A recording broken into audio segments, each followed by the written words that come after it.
even Javed Saab's story about the torn pant, and he said that how can you be left with only that one pant in your life? That's all he had. That really hit home. It just, it just, I mean, you feel that, oh my God, these people have also struggled for so long and achieved what they did.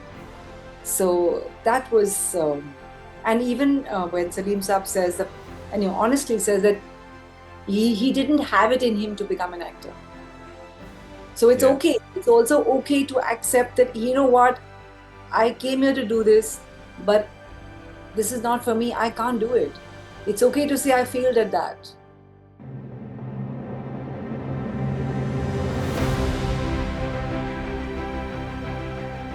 Really looking forward to chatting about Angry Young Men, which is on Amazon Prime, available worldwide.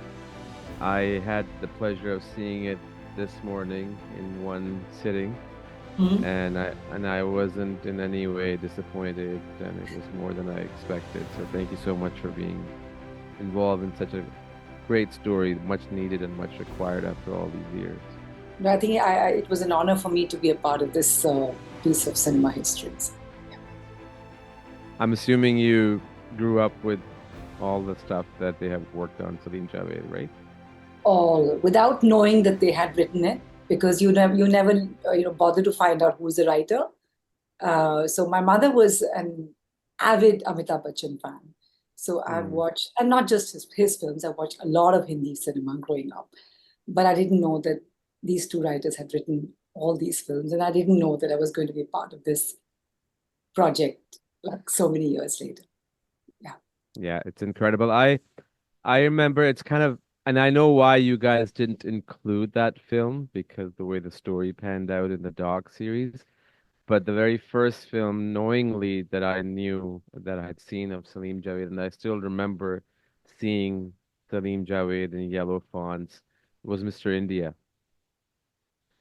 Which if I have you seen that? Of course, of course. Yeah.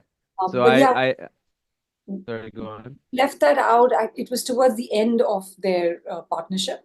So Yes, yes. we sort of felt that maybe we don't need to go in there.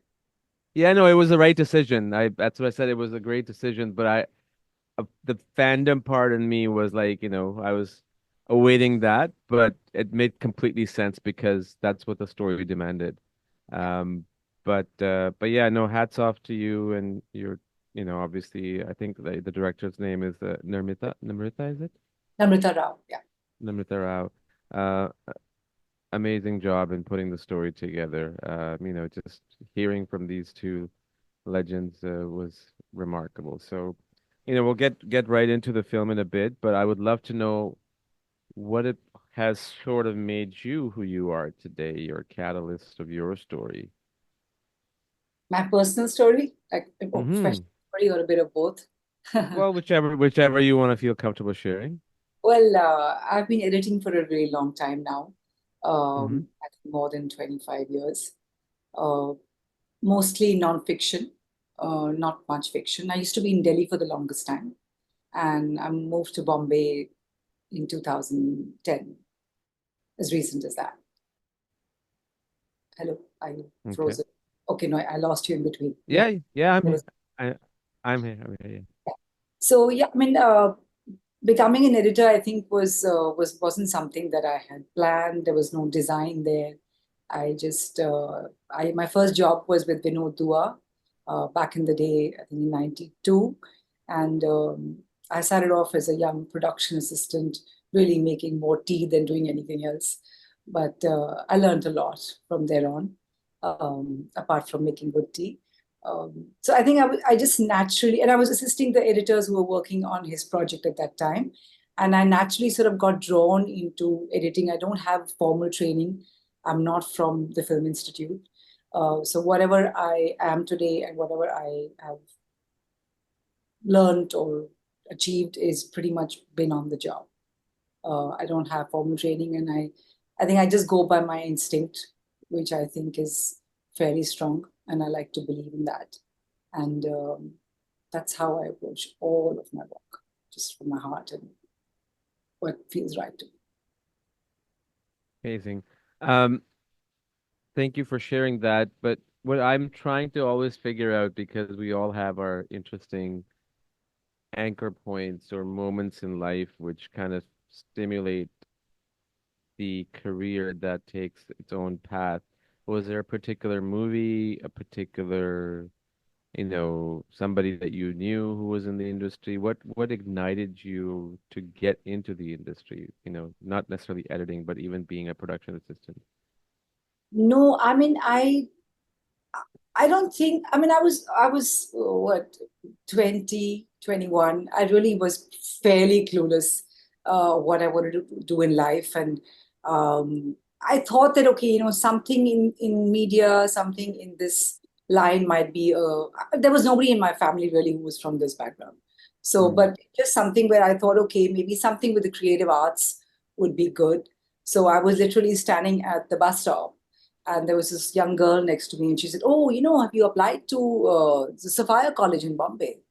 And I was like, "No, what is it about?" And she told me, she says, "My parents," I said, "My parents would never let me go to Bombay."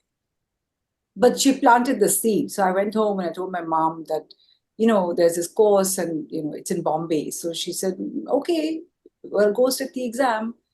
So I was okay. So I came to Bombay at Sapphires. I took the exam, I took the interview, and then I cleared it. And then it's okay. Now the next hurdle is to tell my parents that I've cleared it. Will they let me go? So I went back to my mother again and I said, "Well, I've cleared the exam and I'm in. So what do we do?" She said, "Okay, so pack your bags." So that was that. And then, so I was quite surprised that they sort of, let me go to Bombay to study. And I came here for a year and I did my mass communication course from Sapphires. uh, I took up it was a 1 year course. And then I took up a job with an advertising firm. But before I joined them, I went back to Delhi for a vacation and I never came back to that job. So I stayed back in Delhi for 20 years. That is something I Wow. feel I, my life would have been different.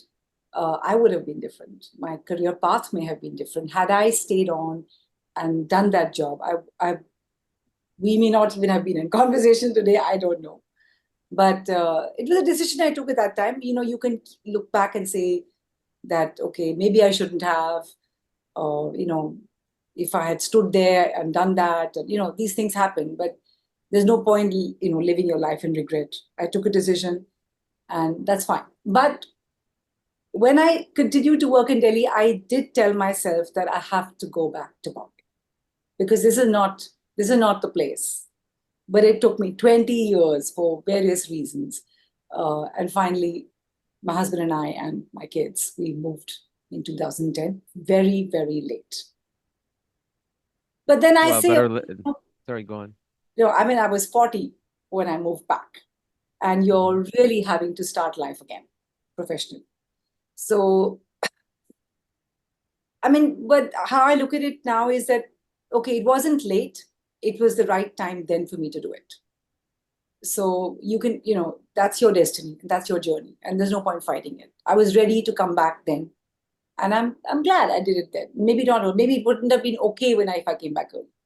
So yeah, coming back at that age was tough. It was hard, but totally worth it. Totally worth it. Because I think if you got the fire in you that no matter what, age is a number. You just go ahead and do what you want to do, what your heart says, and just follow it and go for it. So true. And universe has a weird way of putting you in places at different times that we may think. I mean, if you had stayed in Bombay or Mumbai, um, who knows? You may have, gone for 5 years and you may have given up and your career path would have changed to something else, right? Who knows? But, just to kind of give you said it at 40, you moved to Mumbai. Ridley Scott, his career started at the age of 40. Yeah. He used to do ads and then his first film being Alien and the rest we all know. So it's never too late. He's 80 something now. I mean, he's still coming out with films. Gladiator comes out in 2 months. So there's enough time if there's fire. Yeah. That's true. It's never too late. You just like, I mean, it's like, you know, you can't do something till you're called for it. So that's it. And I'm happy. I'm happy. I'm in a good space. I'm professionally, emotionally, mentally. I'm in a really nice space. And yeah. Wonderful. No, that's lovely to hear. Always fascinated by all these stories, because those stories are more important in my view than anything else about an individual because it defines, where you came from and what kind of path you've taken. Um, Getting back to Angry Young Men, um, you got on board while the production was going on, or was it after everything was more or less completed? I was on board even before they had started shooting. Okay. I remember that day, I have this brown couch in my house, and we were in the middle of, I think, the second lockdown in Mm, 2021 of April. And I was sitting on this sofa and just, wondering about COVID and life and what was going on. And I got this call from the executive producer, Kalpana Kutti. And she said, "Hey, introduce herself and said, I'm we would like to talk to you about this project about Salim-Javed." And that's it. I just sort of got upright and I got excited and she told me about it and she said, "Well, Namrata Rao, as a director, would like to have a conversation with you." I said, "Okay."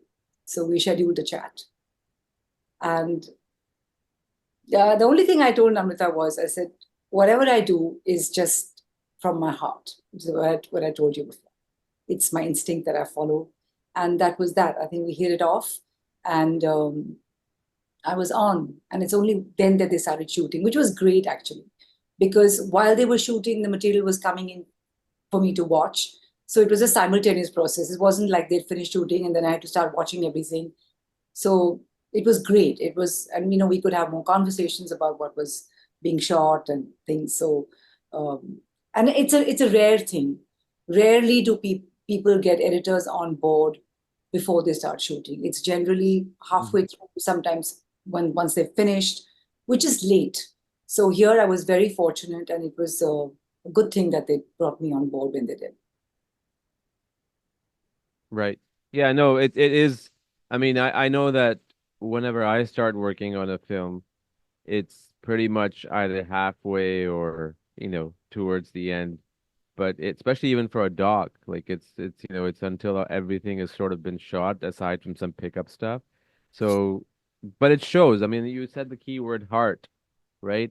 I literally, obviously, the credit goes to the entire team, like, the Nimrita who was asking questions and, yourself and everybody else involved.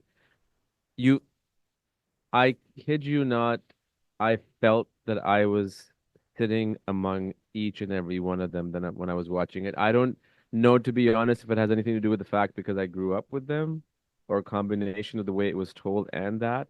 But, it really connected. And like I said, it's very rare for me to sit down in one sitting unless I'm flying, which I didn't watch this on the plane, by the way. Thank you. It just yeah, it truly had a heart. And it had some amazing moments, some really deep moments that came out during the interview process, which is a rarity. And especially, the last few parts where the photo shoot with the iPhone footage. And I mean, I thought that was really cool. That was my favorite part. Yeah. Yeah. No, I think heart, why? Because I think for both Namrata and me, I think it's been a huge learning curve. It's been extremely emotional, of course, very hard work, 3 years. But I think just hearing these two people and their experiences and talking about n- not just craft, I mean, just their own life experiences. And this, Mhm. it left so much in me, and it's been a huge learning. I mean, I can feel changes in me, which are not tangible, which I can't pinpoint what. It's a very internal process, right? And so in the last 3 years, I've changed as a human being. I've changed as a person, and so it's just done tremendous amount of good, not just professionally. I mean, everything cannot be about profession. Of course, that's important. But even as a person, it's just been a remarkable journey. It's interesting you mentioned that because I had been sitting on this premise of a story for like about 3 months, and I've been sort of trying to figure out, you know, writing it down and where does what go, where does the turning point, the climax, and all that. And after I watched this, and there was a lot of conversation about, character and story and dialogue and how certain moments were like this and like that. It really brought in some of the writer's block that I had and cleared it as soon as after I watched it. I went on a walk and boom, boom, boom, boom.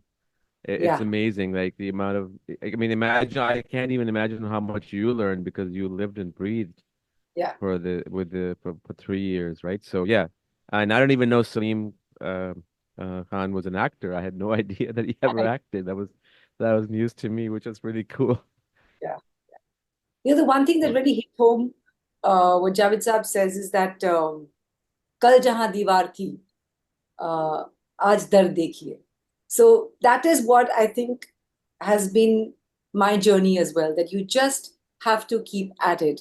The point when you feel you want to give up is the point Mm. when you need to push harder. Yep. That's been, I think, my motto, my philosophy, and that's what I also tell my boys, that you just have to be persistent, and that's the only way. That's the only way that you make that door in the wall.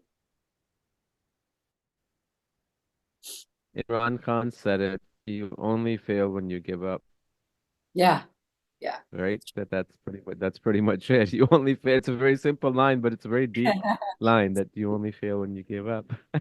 yeah. But yeah, go. So in terms of the the story points, right? So it has 3 episodes, which obviously deals with how they came together and how they shared success, and then you know, um, the downfall of the duo in terms of not working together. Were there any other story points that you guys were exploring during the post-production that didn't go in that, you know, didn't end up being in the series at all?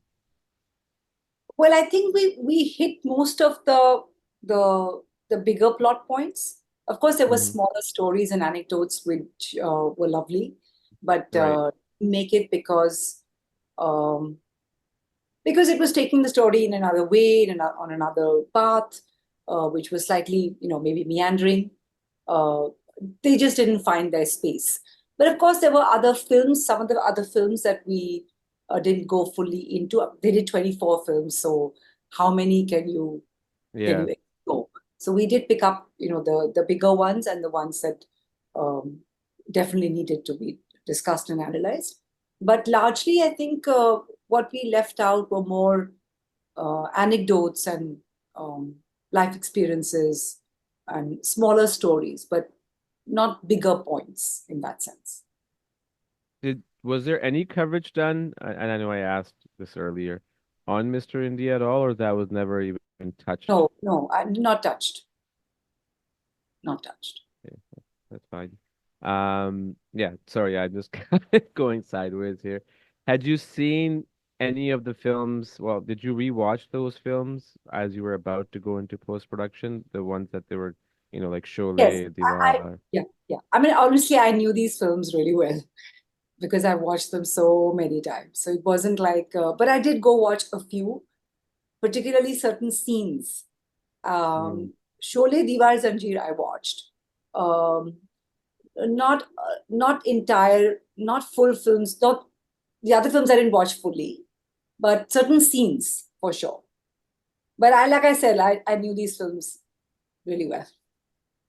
Yeah, I mean, yeah. I watched it so many times. It's like I know the dialogues and I know what's coming next, and not just because of the project, because I've just been a Yeah. diehard fan. I think for me, aside from Sholay and Diwar, Zanjeer, I haven't seen in a long time. I gotta see it again. I don't even remember anything about it, which was obviously their main, film. But for Yeah, me, Shakti and Trishul, yeah, they were like, especially Shakti, the dialogues between, Dilip Kumar and Amitabh Bachchan were just yeah, phenomenal. Like, in the scene. yeah. Father, Yeah, son. yeah, it was incredible. I was gonna ask you about i- in terms of your own career before this, and you said you have done nonfiction. Have you ever had any interest in doing fiction, or that just hasn't come about yet? No, I am interested. I've done a few, not a lot, but it just hasn't come my way. And it's not that I've steered away from it. It just hasn't, and also somewhere I think this industry works by example. So you get what you've done. And that's the honest to God truth. But I also feel that I find nonfiction extremely challenging. And because, I mean, it's a blank canvas, there's no script.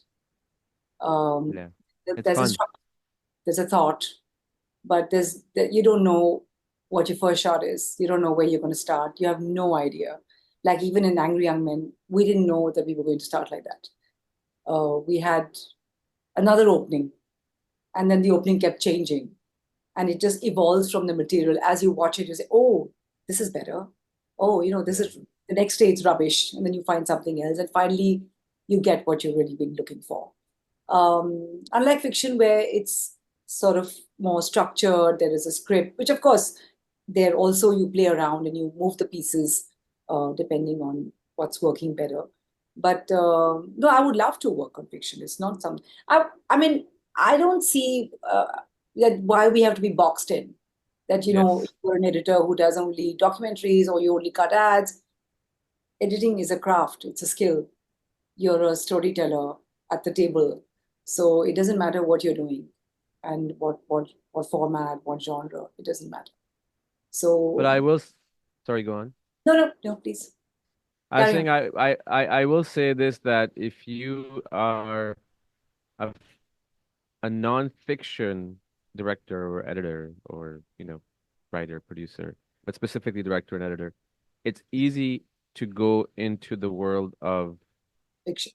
fiction, vice versa, not so much because it's a completely, I say this to almost everybody I talk to about, filmmaking and especially in the doc world, is that not knowing where the film is going to go, especially because as a filmmaker, you're almost an audience, Yeah, especially if you're following like a real-time story, not knowing where the film is going to go excites the hell out of me, but at the same time scares the crap out of me.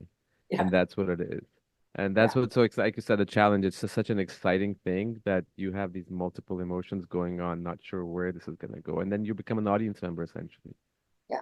No, I mean, cutting documentaries is non-fiction material is honestly, I don't know if it's everyone's cup of tea because it's, you like Angry Young Men, we had like 700, 800 hours of footage.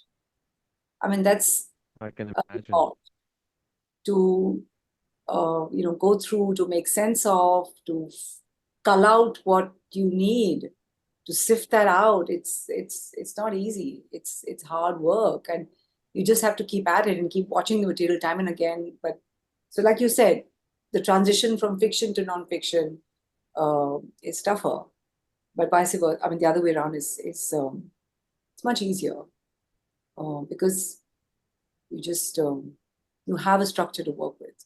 You have a script in fiction. So yeah. Um, one of my favorite moments, I should say, is the one where Javed Akhtar says about when he goes to five-star hotels and he lies down and he's like, "Do I really deserve this?" And he gets emotional. What was your favorite part aside from the one that you already just told me? Any other scenes that you really or dialogues or something that they said that Yeah, I mean, there are so many. I know I love that moment. It was a cut that I did very organically.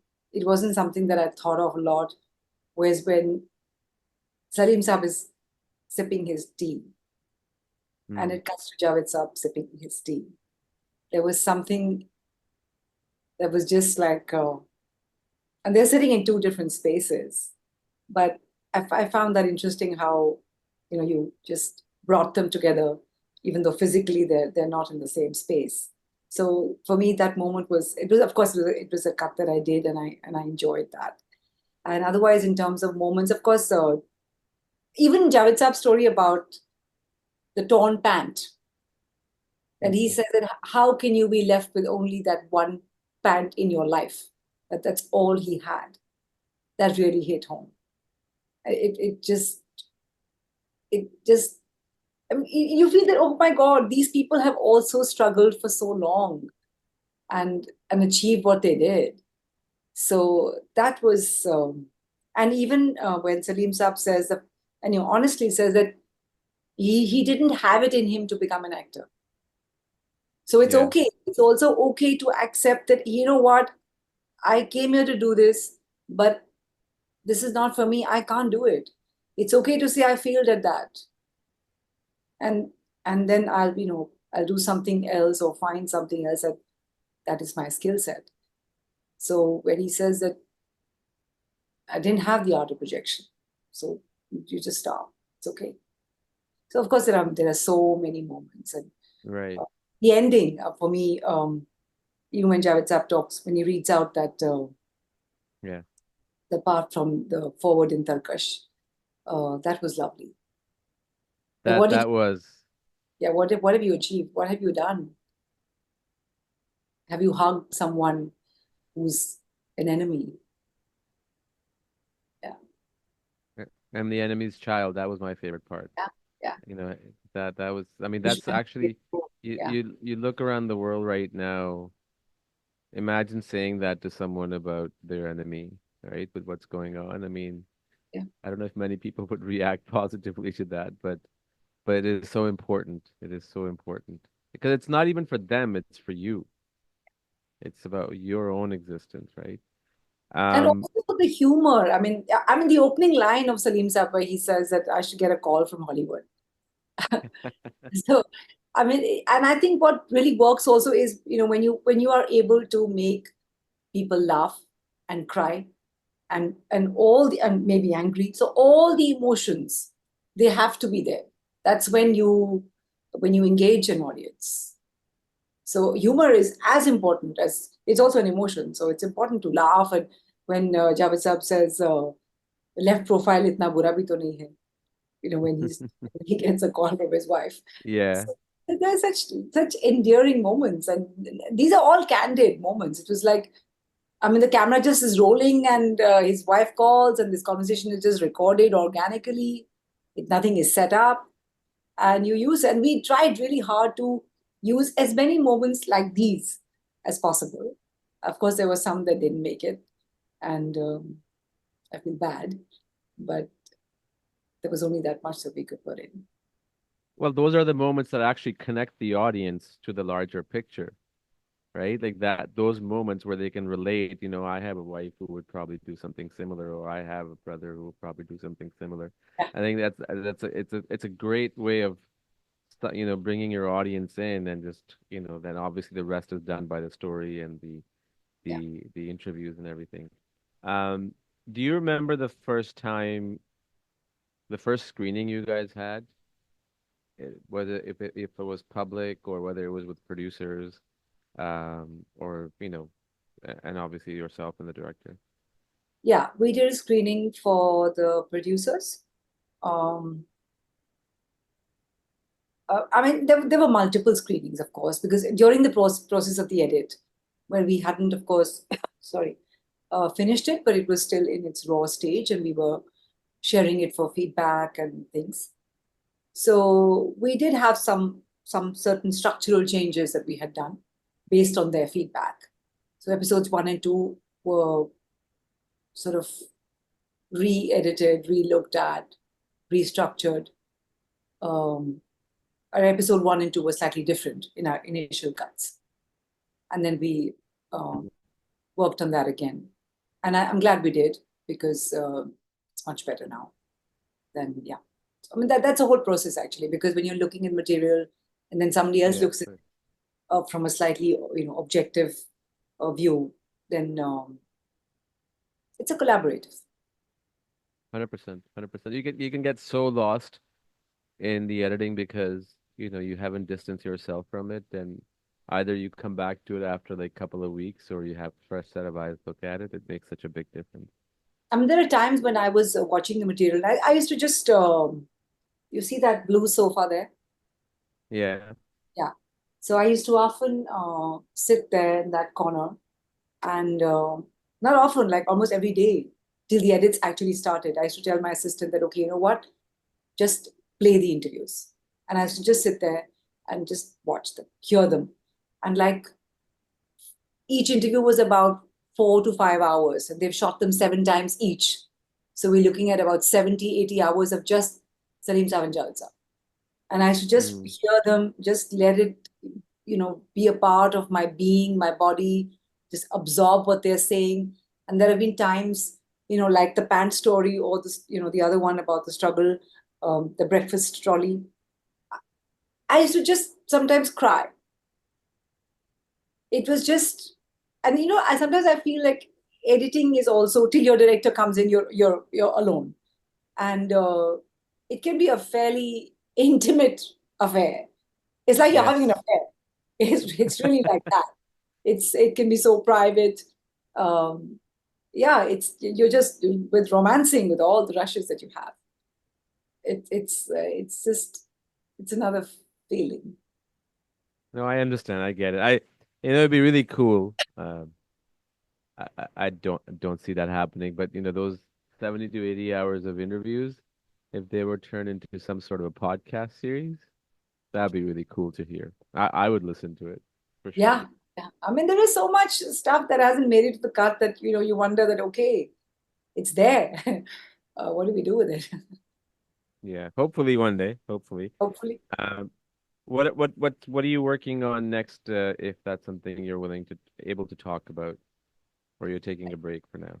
Yeah, sure. No, so I'm now cutting a docu-series on Hrithik Roshan and his family and the legacy of the Roshans, which goes Mm, back to Hrithik's grandfather, Roshan Saab, who was a great music composer, and his father, Rakesh Roshan, who's been a director, actor, yeah, producer, yeah. and his uncle, who's also a music, Rajesh.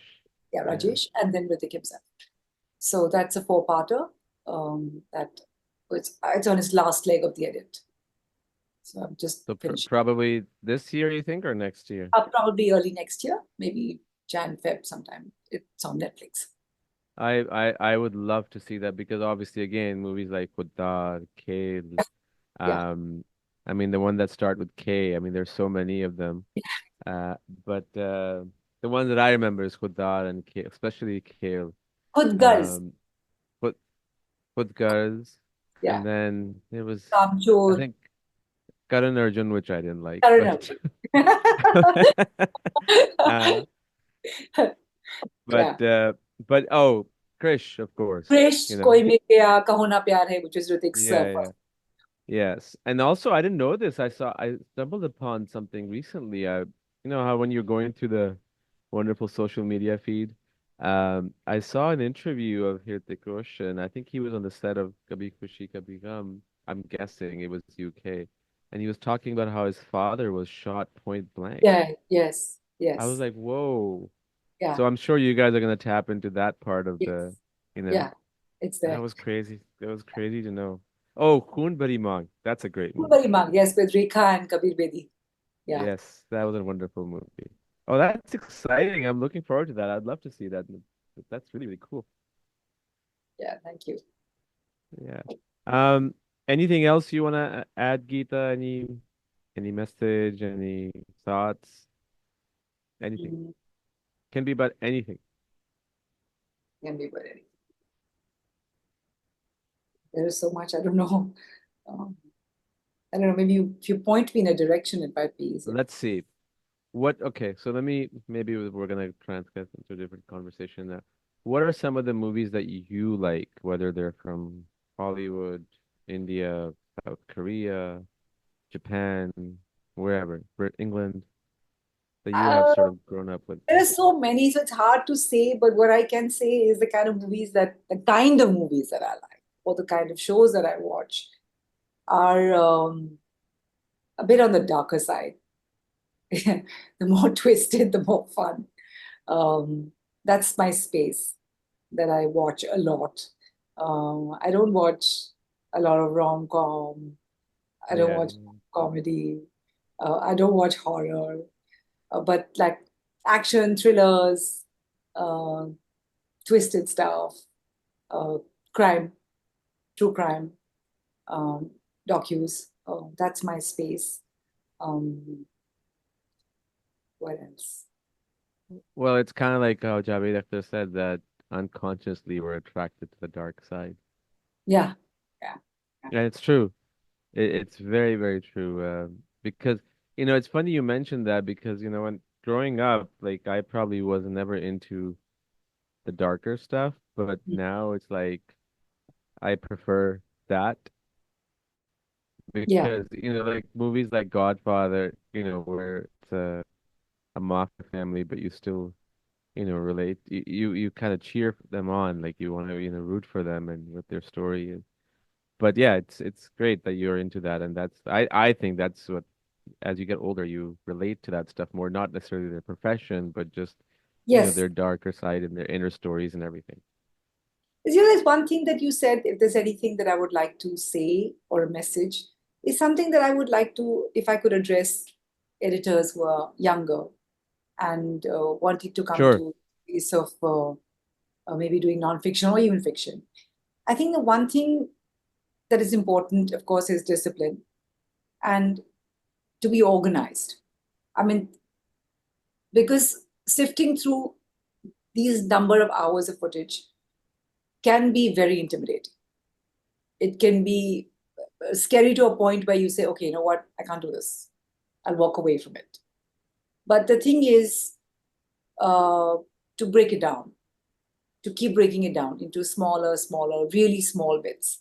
It's like saying that, if I give you a toast and I said, you know what, you got to eat this whole toast at one go. You can't do it. So you make small bites and you take smaller morsels. It's the same thing.